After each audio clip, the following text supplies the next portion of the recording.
Short of a miracle, The Marvels is set to tank in theaters on November 10th, later this year. But what's been even more interesting this week is the absolute pandemonium and confusion that everybody seems to have regarding the budget for this film. Is it $130 million? Nope. Actually, it's $275 million. Actually, dear media, both of those numbers are completely wrong!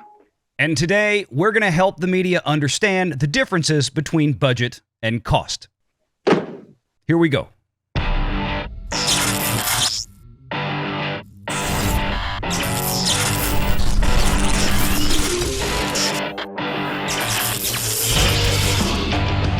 Renegade Online.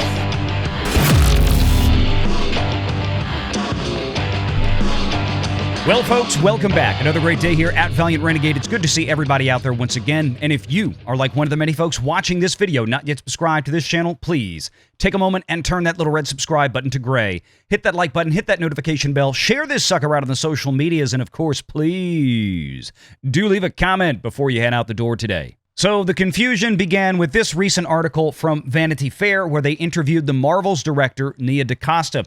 And during this interview, they pulled a number of $130 million as the Marvels production budget, or so they thought. But that was a misinterpretation of an article from Forbes magazine, where Caroline Reed reported that the first financial return filed in the UK for Warbird Productions 2 had $130 million of total expenditures. That was only through the first 2 months of filming for the Marvels. But of course, a lot of media outlets, without even bothering to check into this, went and ran with it. I, on the other hand, decided to make a video that came out a couple of days ago. You can go back and find it. We'll leave a link to it in this one, where I called this out and I said, no, that's not what the Marvels budget is. The final cost for the film is probably going to be somewhere around $300 million.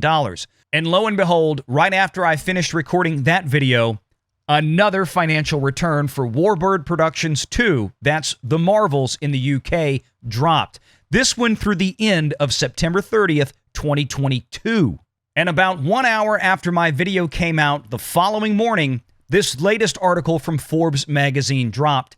Disney spent over $270 million to make The Marvels. And just like after Vanity Fair reported the first time incorrectly, and we got things like this all over Twitter, wouldn't you know it, they went and did it again. And it wasn't just discussing film. It was a lot of different places out there, and I'm not necessarily trying to pick on any one of them, but this is not the film's budget, nor is it the final cost of the film. The final cost of the film is not even something that we can determine because, as I discussed in my video yesterday, this movie, The Marvels, went under a massive amount of reshoots and new post-production. Remember, that latest financial return that I had up on the screen was only the money that Disney spent through September 30th of last year. That didn't include all of the post-production, and that didn't include any of the reshoots from this year and the new amount of post-production that would have to have been put on the new reshoots. The bill for this film is not completely in yet, and it's going to be a lot higher than $275 million.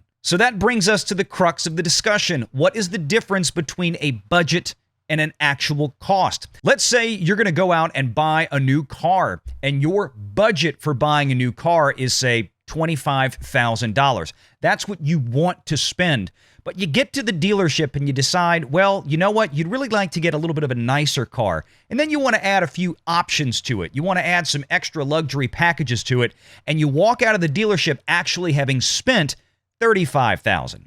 What you planned to spend, your budget was $25,000, but your actual cost was $35,000. You elected to spend more than you originally planned. Just a few weeks ago, we did a video showing folks what the actual costs for Avengers Infinity War and Avengers Endgame were. We also did a follow-up video showing what Disney really spent on making 5 Star Wars films. But just using Avengers Endgame and Avengers Infinity War, the stated production budgets between those two movies were $300 and $400 million respectively, a total of $700 million. But the actual costs, if you go back and watch that video, were nearly twice that.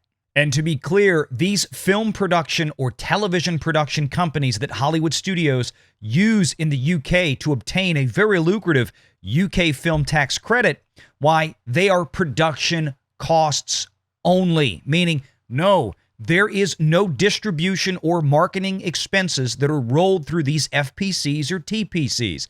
If the final expenditure for the Marvels comes in somewhere around $350 million to $380 million, like I think it will, that's not going to include a dime in marketing. Those costs are borne by the distributor, in this case, Walt Disney Distribution. That extra $100 million on top of the production cost, or potentially even more, is going to be added to that pot. And this is why we say films like the Marvels are going to have to reach somewhere north of $800 million at the global box office to break even. Now, the film tax credits will bring those gross expenses down. So if Disney actually spends $375 million, let's say, at the end of the day, to completely finish the production of the Marvels, they're going to get some money back to bring that cost down to a net of maybe, say, $300 million. That's why they do these in the UK. It leverages the actual dollars that Disney can spend further than they could stretch it naturally without having those film tax credits. But if the final net cost, not the gross cost, but the net cost of $300 million is added to, say, a $100 million marketing campaign, that's $400 million all in. And that's why that film is going to need to haul in at least $800 million at the retail level of the global box office. So why is it so difficult to find these things? As you can see, you have to go dig up financial returns from the UK, and that's if you can figure out the name of the production entity that's tied to any given film. And of course, that's if that film even filmed anything in the UK to begin with. Not all of them do, obviously. Disney frequently uses the UK because they have a big corporate presence over there, and they also know how to really stretch those dollars with those film tax credits. Now, they're not the only studio that does that. Many do. But when we see budgets stated on places like the numbers that say, well, Guardians of the Galaxy 3 cost $200 million. Well, that's not what it cost. That's what the stated budget is. That's what somebody at Disney let on to somebody at Variety Magazine or Deadline or The Hollywood Reporter.